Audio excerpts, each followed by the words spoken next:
들으면서 각자 나름대로 정리를 하면 돼요. 일단은 먼저 복음이란 무엇인가부터 시작해서 성경의 창세기부터 보면은 하나님이 천지를 창조하셨습니다. 그리고 아담과 하와를 만드셨고 선악과를 제외한 모든 것을 먹어도 된다고 하셨습니다. 그런데 아담과 하와가 선악과를 먹어버렸습니다. 그래서 그들은 쫓겨날 수밖에 없게 되었는데 하나님과 단절되었기 때문에 쫓겨날 수밖에 없는 상황이었습니다. 근데 하나님은 아담과 하와를 쫓아내면서 미워하면서 쫓아낸 것이 아니라 쫓아낼 수밖에 없지만 그래도 끝까지 사랑하셨습니다. 그 증거가 가지고 오십니다.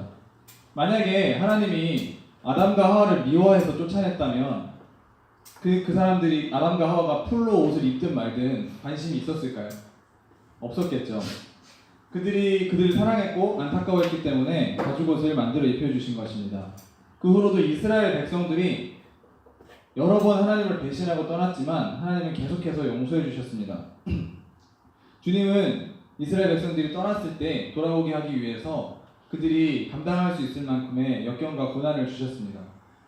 그렇지만 그들이 멸족될 만큼은 결코 그렇게 큰 시련을 주지 않으셨고, 그리고 그들이 회개했을 때 하나님은 계속해서 용서해 주셨습니다. 그렇게 계속해서 사랑을 보여주시다가 나중에는 사랑의 결정체, 끝을 보여주십니다. 그것이 바로 예수님입니다. 예수님은 직접 인간의 몸으로 오셔서 대신 죽으시고 부활하셨습니다. 그리고 우리에게 성령을 보내주셨습니다. 우리를 사랑하셔서 결국 인간의 육체로 오시고 죽으시고 부활하시고 성령을 보내주신 것, 그것이 바로 하나님의 사랑입니다. 이 사랑을 예수님은 온 세상에 전하라고 하셨고 이것이 다 전해지면 다시 오신다고 하셨습니다. 예수님은 친구를 위하여 죽는 것이 가장 큰 사랑이라고 말씀하셨습니다. 그리고 직접 그것을 몸소 보여주셨습니다. 우리를 위해 대신해서 죽으셨습니다. 예수님은 우리를 위해 목숨을 내어줄 수 있을 정도로 우리를 사랑하셨습니다. 성경의 한 사건만 보면은 맨 뒷장에 성경 말씀 다 모아놨으니까 그거 참고하시고요. 요한복음 4장 4절 사마리아를 통과해야 하겠는지라 라는 말씀이 있습니다. 그 당시 유대인은 사마리아인들을 경멸한 것도 있었지만 지리적 특성을 보면은 왼쪽에는 지중해 바다가 있고 오른쪽에는 그 갈릴리 호수부터 사해까지 이어지는 비교적 평탄한 길이 있습니다. 근데 가운데는 산맥으로 이루어져 있습니다. 마치 강원도 같은 그런 모양새로 있습니다. 그래서 보통 사람들은 사마리아인들을 피해갈 겸 평탄한 길로 갈 겸 물도 있는 길로 갈 겸 그 오른쪽의 길로 빠져서 갔었는데 예수님은 굳이 사마리아를 들러서 가십니다. 그 이유는 그 사마리아의 여인을 만나기 위해서, 우물가의 여인을 만나기 위해서였습니다. 심지어 그곳은 너무 뜨거워서 정오부터 3시까지는 보통 노가다 하는 사람들도 그곳에서 일을 하지 않습니다. 여름에 제가 작년에 다녀왔는데 그곳은 햇빛이 너무 뜨거워서 가만히 버티기로 하면은 2분 이상 버틸 수가 없습니다. 너무 뜨거워서 피부가 따가워서 이렇게 움직일 수밖에 없는 그런 강렬한 태양이 있는 곳입니다. 그런데 여기서 보면은 제6시, 즉 12시 정오에 예수님은 그 여인을 만나셨습니다.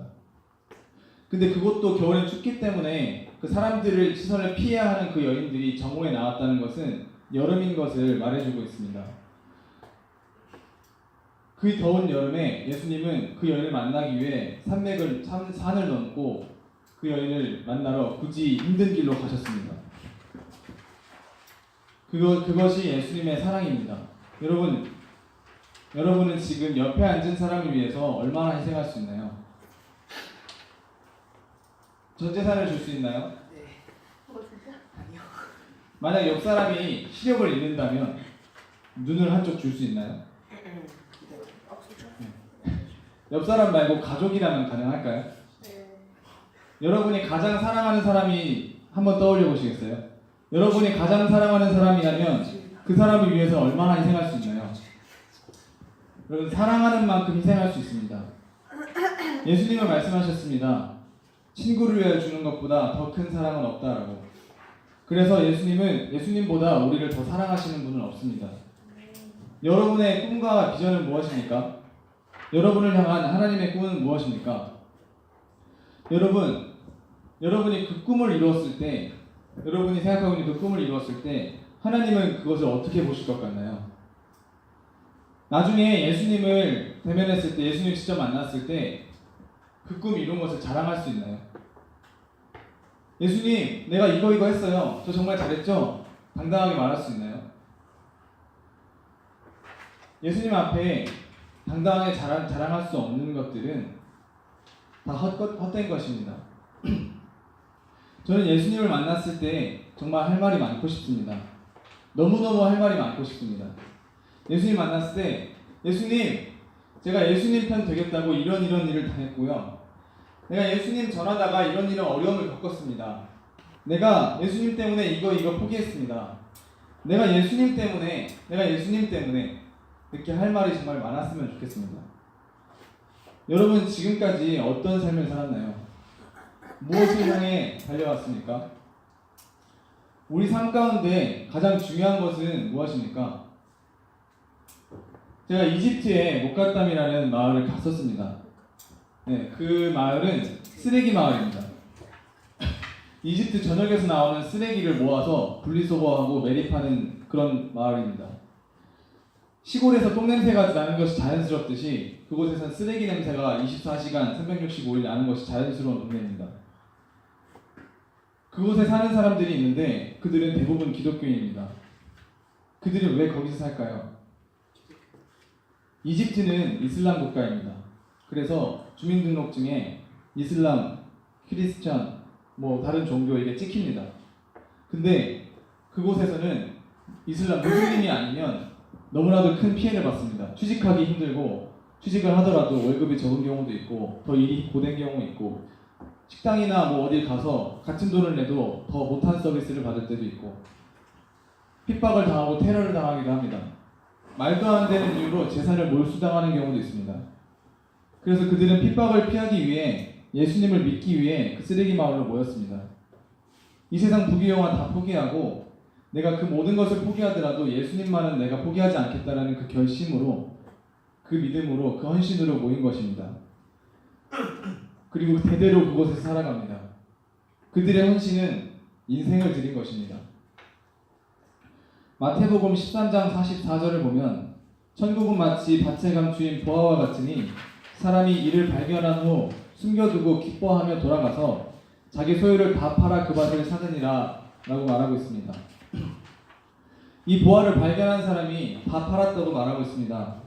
좀 더 자세히 보면은 밭을 갈다가 보화를 발견했지만 이게 뭐야, 나 이런 거 필요 없어 이러고 밭이나 갈고 계속 식물이나 재배하는 사람이 있을까요? 그것이 정상인가요? 자신의 것들을, 그리고 또 어떤 사람은 그 보화를 발견해서 살려는데 자신의 모든 것들을 파는데 그냥 살려면 사고 말려면 말아라 이렇게 느긋하게 파는 사람이 있을까요? 만약 여러분이었으면 잠은 제대로 잤을까요? 아니면 온통 보화 생각뿐이었을까요? 만약 저라면 어떤 어려움이 있어도 그 밭을 사고 말 것이라는 강한 의지를 보였을 것입니다. 돈을 빌려서라도 이자가 얼마가 있더라도 반드시 샀을 것입니다. 왜 그럴까요? 사기만 하면 부자가 될 수가 있으니까. 마치 보증된 로또 같으니까. 그만큼 가치가 있는 것이니까. 그렇게 밭에 초집중을 하면 사람들이 욕할 것입니다. 미쳤다고 욕할 것이고 머저리라고 욕할 것입니다. 집도 팔고 뭐도 팔고 다 팔아서 그 밭 사면 뭐 할 건데 저 멍청한 놈이라고 욕할 겁니다. 그래도 그 사람은, 그 농부는 그 욕을 먹어도 끝까지 그 밭을 사고 말 것입니다. 천국이 이것과 같습니다. 하나님과 함께 영원히 사는 것이 확신하다면 이 땅에서는 길어야 100년 사는 것이고 천국에서의 삶은 영원한 삶인데, 그것을 실제로 믿는 사람의 삶은 어떤 삶을 살까요? 하나님이 기뻐하시는 것을 골라서 하지 않을까요? 무엇을 하든지 이것이 하나님이 기뻐하실 것인지, 하나님이 싫어하실 것인지, 얼마나 기뻐하실 것인지, 어떻게 하면 더 하나님을 기뻐하게 할 수 있을 것인지 항상 그거에 집중하며 살지 않을까요? 수많은 선교사님들이 있습니다. 그 수많은 선교사님들도 자녀 교육과 안전, 안락한 삶, 기타 등등 여러 가지 고민이, 갈등이 왜 없겠습니까? 그들도 똑같은 사람입니다. 잘 먹고 싶고, 잘 살고 싶고, 편하고 싶고, 자녀를 잘 가르치고 싶고, 다 똑같습니다. 그러나 그들이 수많은 것들을 포기하고 그곳에 있는 이유는 예수님을 사랑하기 때문입니다. 예수님을 사랑해서 예수님이 부탁하신 영혼들을 포기할 수 없는 것입니다. 예수님은 여러분을 어떻게 지으셨습니까? 걔는 개답게 사는 것에 노력하지 않습니다. 사람과 오래 살았다고 해서 사람이 하는 짓을 하지 못합니다. 걔가 개같이 사는 것을 잃어버리지 않습니다. 닭이 노력한다고 오리처럼 수영을 잘할 수 없고 독수리처럼 힘차게 날아오를 수 없습니다. 닭은 닭답게, 개는 개답게, 그리고 사람은 사람답게 사는 것이 하나님의 질서입니다. 여러분 어떻게 지어졌나요? 사람은 어떻게 지어졌나요? 뭔지. 네, 사람은 하나님의 형상대로 지어졌습니다. 네, 그렇다면 하나님은 어떤 분이신가요? 하나님은 의롭고 선하시고 사랑이 많으시고 그 외에도 여러 가지가 있습니다. 그렇다면 우리도 그와 같아야 하는 게 정상 아닐까요? 하나님의 마음을 받아서 같이 기뻐하고 같이 슬퍼하는 것이 맞는 거 아닐까요? 우리는 그리스도인입니다.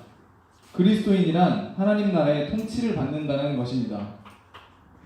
그렇다면 우리는 어떻게 사는 것이 맞나요? 하나님은 이 시대 가운데 무엇을 하기 원하시고 여러분을 통해서는 무엇을 하기 원하실까요? 선교는 왜 할까요? 선교는 기쁜 소식을 전하는 것입니다. 너무 기뻐서 이 복음을 전하지 않고는 버틸 수 없어서 그래서 하는 것이 선교입니다. 우리는 복음의 변호인이 아닙니다. 복음의 증인입니다. 증인은 보고 경험했어야 증인입니다. 너무너무 기쁜 소식을 들으면 그것을 경험했으면 말을 안 할 수가 없습니다. 반대로 가장 슬픈 소식은 뭔가요? 하나님을 잃는 것입니다. 죄로 인해 하나님과 나와 관계가 단절되는 것입니다. 하나님과 단절된 사람에게 가장 기쁜 소식은 무엇일까요? 바로 하나님과의 관계가 회복되는 방법을 알려주는 것입니다.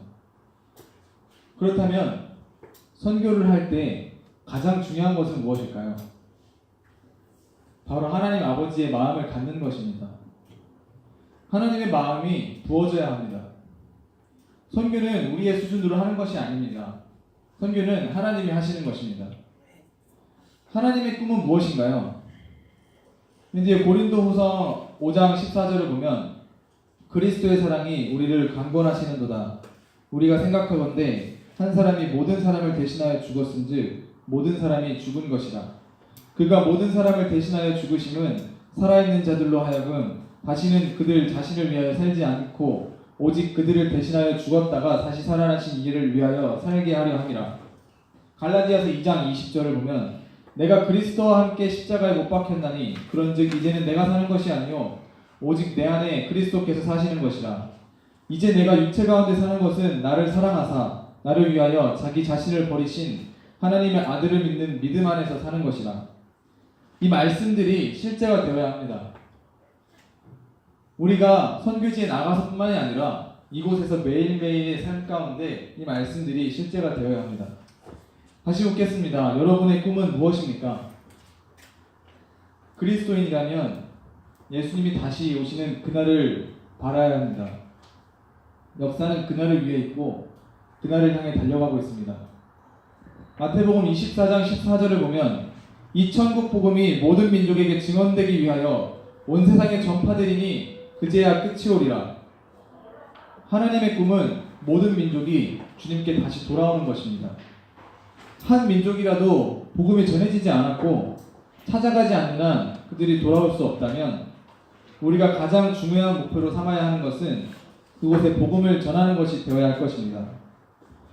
우리는 선교적 존재라는 것을 인지해야 하고 선교적 사명을 가지고 있어야 합니다. 마태복음 28장 18절에서 20절을 보겠습니다.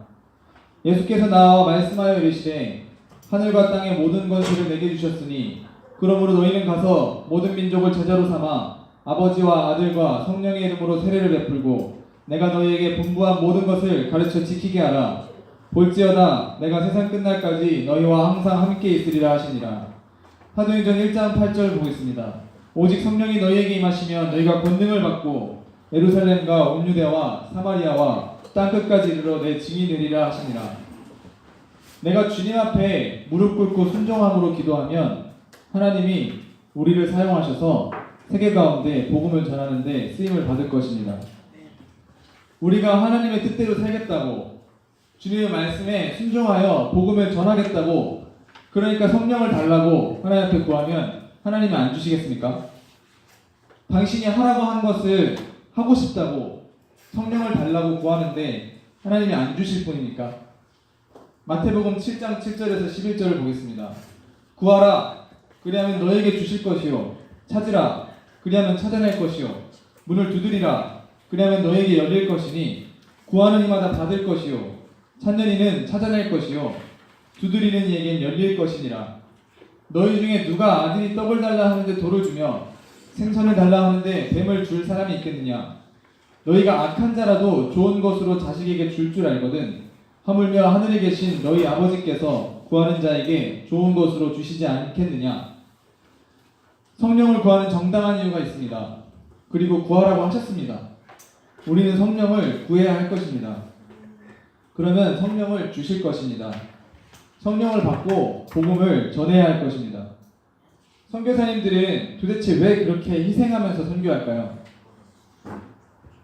그들은 하나님을 사랑하기 때문에 그리고 하나님이 그들을 사랑하기 때문에 하나님을 사랑하기 때문에 그리고 그 하나님이 그들을 사랑하기 때문에 순종해서 복음 들고 나아가는 것입니다. 여러분 진정한 사랑이 무엇입니까? 진정한 사랑은 사랑하는 사람이 사랑하는 것을 같이 사랑하는 것이 진정한 사랑입니다. 그래서 선교사님들도 하나님이 사랑하시는 그 민족들과 그 나라들을 사랑해서 모든 것을 내려놓고 하나님 앞에 모든 것을 드리며 나아가는 것입니다. 여러분 터키를 일본을 사랑하십니까? 네. 그 전에 하나님은 사랑하십니까? 고린도전서 13장 3절을 보면 내가 내게 있는 모든 것으로 구제하고 내 몸으로 불사르게 내어줄지라도 사랑이 없으면 아무 유익이 없느니라. 여러분 진짜로 사랑해야 합니다. 하나님은 사랑이시고 성경은 사랑의 편지이고 십자가는 사랑의 희생이고 하나님께서 우리의 삶을 사랑으로 인도하셨습니다. 그리고 저 죽어가는 영혼들, 일본에 죽어가는 영혼들, 터키에 죽어가는 영혼들 그 영혼들도 똑같이 사랑하십니다. 하나님은 우리가 하나님과 같은 곳을 바라보고 같이 슬퍼하고 같이 눈물 흘리기 원하십니다. 하나님은 여러분을 사랑하십니다. 너무나도 사랑하십니다. 찬양 중에 이런 표현이 있습니다. 하늘을 두루마리 삼고 바다를 먹물 삼아도 하나님의 그 크신 사랑을 다 기록할 수 없다는 표현이 있습니다. 하나님은 여러분을 그렇게 사랑하십니다. 여러분 하나님을 정말로 사랑하십니까? 모든 것을 주님께 내어드리고 순종할 준비 되셨습니까? 그래서 하나님이 바라보시는 저 민족들, 저 나라들을 하나님과 함께 사랑할 준비 되셨습니까? 그래서 예수님께서 그러셨듯이 희생하고 헌신할 준비 되셨습니까? 예수님 빨리 보고 싶습니까?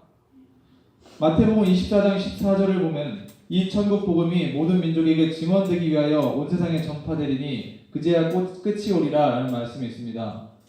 네, 우리는 이제 터키와 일본으로 갑니다. 터키는 기독교인의 믿음의 흔적들을 이스라엘 외에 이만큼 많이 찾아볼 수 없을 정도로 많이 발견되는 초대교회의 선교의 기반이자 중심점이 되었었습니다. 그리고 교회의 요람이라고도 불렸습니다. 그러나 믿음의 산 증인이었던 그 땅이 지금은 교회의 무덤이 되어버렸습니다. 현재 그 땅의 기독교는 아주 드물게 있으며 거의 송두리째 뽑혀나갔다고 봐도 무방할 정도로 너무나도 많이 줄어들었습니다. 그리고 일본은 복음이 들어온 지 70년이 되지 않아서 적어도 30만 명 이상의 기독교인들이 있었고 나가사키는 북동의 로마라고까지 불렸었지만 수많은 박해와 순교 그리고 추방으로 인해 지금은 정말 소수의 기독교인만이 남아있습니다. 무엇이 그 땅들을 그렇게 만들었나요? 수없이 많은 고난과 박해 그리고 순교가 그 원인입니다. 그렇다면 터키와 일본 선교는 실패한 것일까요? 그렇지 않습니다. 그들의 눈물과 땀과 순교의 피는 하나님이 기억하고 계십니다. 그들이 죽어가면서까지 지켰던 그 복음, 그 복음의 능력은 아직도 살아있습니다. 예수님이 먼저 하늘의 미라를 되셨던 것처럼 그들의 눈물과 피를 주님은 기억하고 계십니다. 그리고 지금 무슬림과 일본이 복음에 다시 반응하기 시작했습니다. 수많은 터키인들과 시리아 난민들 그리고 일본인들 가운데 전에 없던 부흥이 일어나고 있습니다. 우리는 나아가야 합니다. 하나님이 그들을 부르시고 계십니다. 그들을 애타게 찾고 계십니다. 주님께서 부르시는, 주님이 찾으시는 그 민족들에게 우리는 나아가야 합니다. 수많은 선교사님들은 예수님을 사랑했기 때문에, 하나님을 사랑했기 때문에 그곳에 목숨 걸고 나아갔습니다. 그리고 순교한 분들도 또한 하나님을 그만큼 사랑했기 때문에 목숨을 내어드린 것입니다.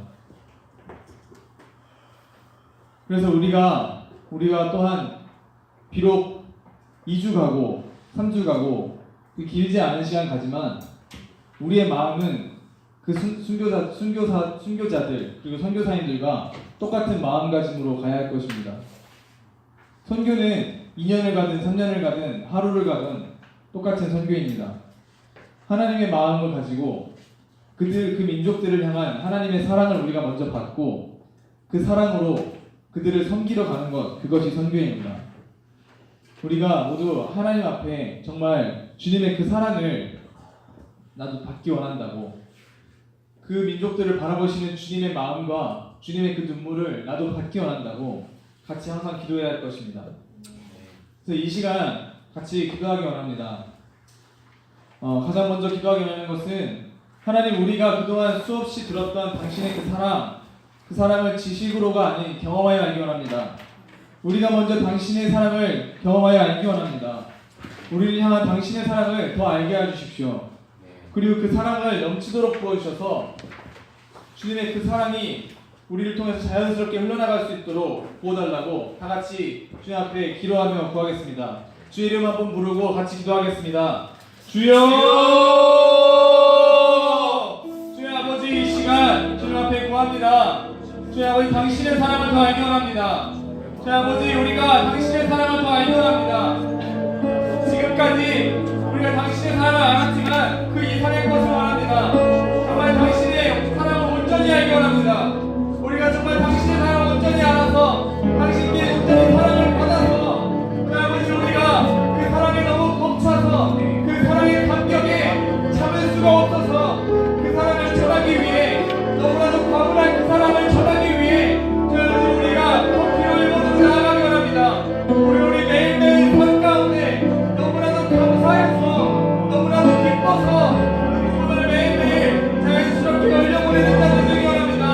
주의 아버지, 우리가 주님을 더 사랑하기 원합니다. 주의 아버지, 우리가 주님을 더 사랑하기 원합니다. 주의 아버지, 우리에게 주님의 그 사랑을 부어주시옵소서. 우리가 주님을 더 사랑하기 원하고 주님이 바라보시는 그 영혼들, 그 민족들, 그 나라들을 주님의 가치만큼, 주님이 보시는 만큼 그들을 애통해 여기고 그들을 향한 눈물을 흘리고 그들을 위하여 기도하며 그들을 위하여 지나며 나아가는 우리들이 하시옵소서. 그 아버지, 우리가 매일매일 삶 가운데 그 아버지 주님의 사랑을 전하는 자들이 되게 합니다. 우리가 어디에 가든지 어떤 상황이 있든지 정말 빛과 소금이 되게 합니다. 예수의 향기가 되게 합니다. 말로만 우리가 예수님을 사랑한다고 하는 것이 아니라 정말 삶으로 주님 앞에 올려드리는 정말 예수님의 산 증인이 되기 원합니다. 우리가 정말 예수를 믿지 않는 사람들을 볼 때마다 정말 애통하며 눈물을 흘리기 원하고 주의 아버지, 가슴이 답답하기 원하고 너무나도 벅차고 너무나도 예수님을 전하고 싶어서 참을 수 없어서 예수님을 전하는 자들이 되기 원합니다. 주의 아버지, 우리에게 주님의 마음을 보여주시옵소서. 아버지, 주님의 마음을 보여주시옵소서.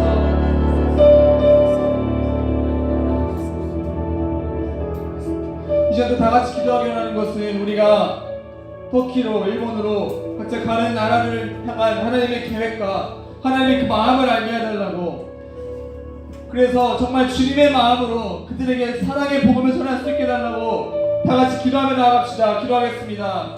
주여! 주의 아버지, 터키를 향한, 일본을 향한 하나님의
준비하는 모든 과정 가운데 아직 재정이 준비되지 않은 지체들도 있을 수 있고, 재정은 준비되었지만 부모님의 반대로 아니면 여러 가지 환경들로, 직장으로, 학교로 인하여서 가지 못할 수 있는 그런 불안함이 있는 지체들이 있을 수 있습니다.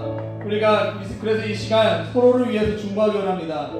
정말 주님, 이 모든 가정 가운데 재정과 부모님과 직장과 학교 등 여러 가지 환경들을 주님 만져주셔서 우리가 주님의 그 사랑의 복음을 들고 나아갈 수 있게 해주시옵소서.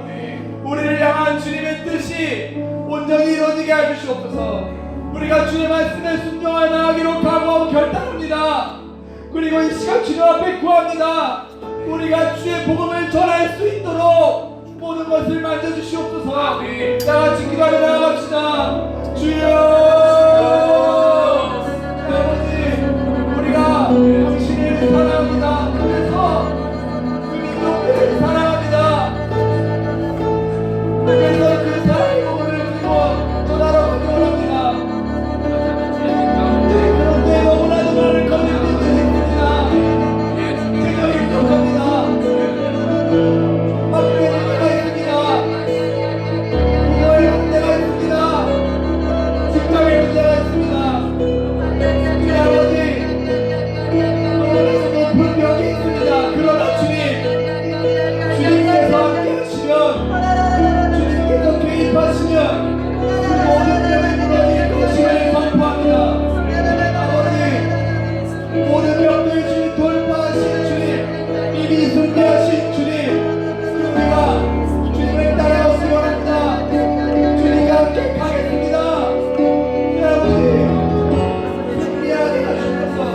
우리가 주님을 따라 승리케 하시옵소서. 골리앗이 이스라엘을 욕하며 하나님을 욕할 때, 다윗이 하나님의 공의로 나아갔을 때, 하나님의 뜻대로 나아갔을 때, 그 큰 골리앗을 쓰러뜨렸던 것처럼, 우리를 어려운 성이 무너졌던 것처럼, 우리가 주님 앞에 구합니다. 주님을 의지합니다. 아버지, 우리와 함께하여 주시옵소서. 우리와 함께하여 주시옵소서. 아버지, 도우신 주님을 보고 감사합니다. 아버지, 감사합니다. 우리가 주님 앞에 헌신하는 것까지 감사합니다. 그리고 우리가 신앙하는 것도 우리에게 도움이 있었다니 하나님의 인도하심인 줄 믿습니다. 주님께서 이 길을 걷게 하셨으니 마지막까지 인도하여 주시옵소서.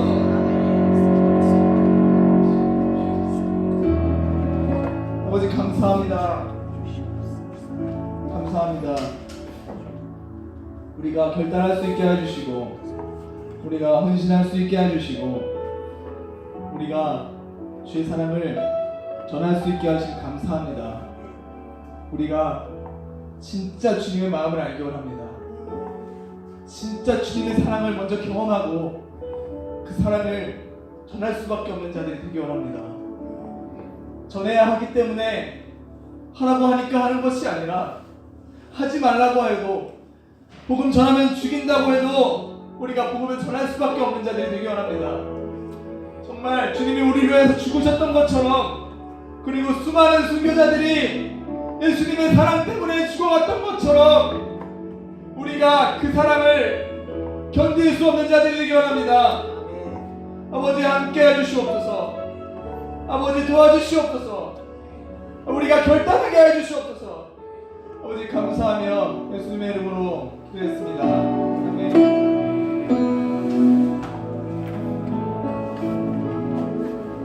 여러분, 때로 우리 선교를 위해서 또한 하나님의 사랑을 구한다고, 성령을 구한다고 기도하다 보면 하나님이 불을 주실 때가 있습니다. 그런데 여러분 많이 경험해봤듯이 어떤 때는 그 불이 3달, 4달, 1년, 2년을 갈 수도 있습니다. 근데 어떤 때는 하루 이틀 갈 때도 있고, 정말 짧게는 1시간, 2시간 갈 때도 있습니다. 왜 그럴까요?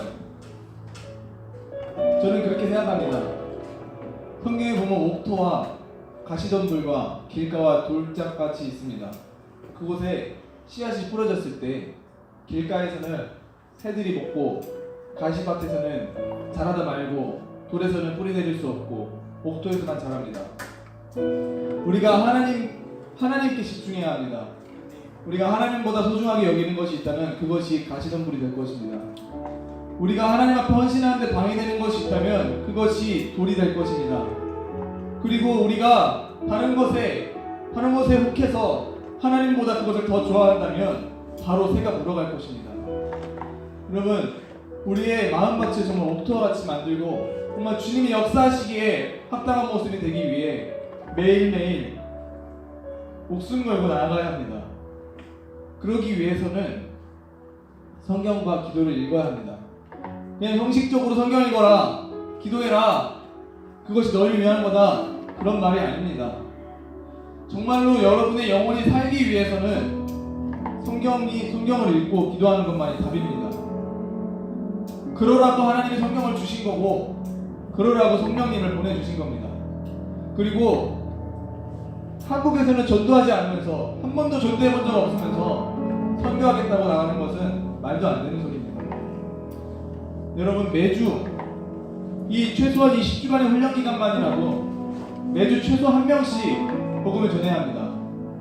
그냥 교회 가자가 아니라 하나님은 이런 분이다, 예수님은 이런 분이다, 그래서 우리를 위해 이렇게 죽으시고 이렇게 부활하셨다, 하나님은 우리를 사랑하신다, 너를 사랑하신다, 그것을 온전히 전해야 합니다. 그것이 복음을 전하는 것입니다. 교회에 오라고 하는 것은 전도가 아닙니다. 그것을 전했을 때 그 사람들이 다른 교회로 가든 우리 교회로 오든 그것은 중요하지 않습니다. 그들이 예수님을 믿느냐 안 믿느냐가 가장 중요한 것입니다. 여러분, 10주간, 최소 이 10주간만이라도 매일 성경 읽고 매일 기도하고 매주 한 명씩, 최소 한 명씩 전도하기 바랍니다. 막연한 두려움이 있습니다. 내가 전도하면 사람들이 싫어하지 않을까? 안 그래도 개독교라고 욕하는데 분명히 싫어하고 욕할 거야. 친구들이 나를 떠날 거야 라는, 직장 동료들이 나한테 뭘 한 소리 할 거야 라는 두려움이 있습니다. 저는 이번 주에 예비군 훈련을 다녀왔습니다. 그리고 10명씩 조를 지어서 다닙니다. 매일 조가 바뀝니다. 매일 산에 바뀝니다. 옆에 있는 사람들에게 의도적으로 큰 소리로 복음을 전해봤습니다.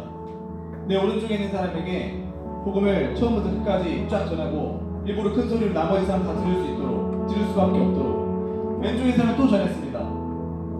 저도 막연한 두려움이 있었습니다. 분명히 사람들이 그만 좀 합시다 라고 말할 것 같았습니다. 근데 그 사람들은 아무 말도 하지 않았습니다. 오히려 한 명은 저에게 와서 나도 예수님 믿었었다, 나도 교회 갔었다, 근데 살다 보니 너무 힘들어서 예수님을 떠났다, 근데 예수님이 있는 거 안다, 예수님 다시 믿고 싶다, 근데 지금 너무 바쁜데 하나님이 나와 함께 하시고 도와주시면 내가 다시 믿을 수 있을 것 같다, 이런 고백을 하면서 나와봤습니다. 여러분, 복음을 전할 때 막연한 두려움, 어떤 두려움입니까? 하나님으로부터 오는 것입니까? 아니면 사단으로부터 오는 것입니까? 내가 예수님 전하다가 왕따가 돼도, 예수님 전하다가 한 대 맞든 쓰레기를 맞든 얼마나 영광된 일입니까? 나중에 예수님 만나서 예수님 앞에 말할 수 있는 것이 생기는 겁니다. 예수님, 내가 당신 전하다가 왕따 됐습니다. 내가 예수님 당신 전하다가 맞았습니다. 예수님은 여러분 어떻게 해주실 것 같나요? 너무나도 수고했다고, 너무나도 고맙다고, 사랑한다고 말씀해 주시지 않을까요? 여러분, 어떤 것이 더 중요한가요? 친구들 사이에서 인정받고, 직장 동료에게 인정받고, 욕먹지 않고 살아가는 것이 중요한가요? 아니면 예수님께 칭찬받는 것이 중요한가요? 여러분 다 알고 있을 거라 믿습니다. 여러분 그리고 잘 할 거라 믿습니다.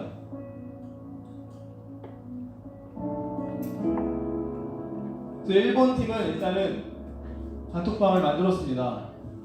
그리고 매일 성경을 읽기로 했습니다. 읽는 사람도 있고 읽지 않는 사람도 있지만 일단 하기로 했습니다. 그리고 매주 한 명씩 전도하기로 했습니다. 이것이 올리기 위해서 하는 것이 아니라 정말 예수님을 사랑하는 마음으로, 예수님 내가 당신을 이만큼 사랑합니다, 사랑의 고백으로 그것을 실제 해나가는 여러분 되기 원합니다.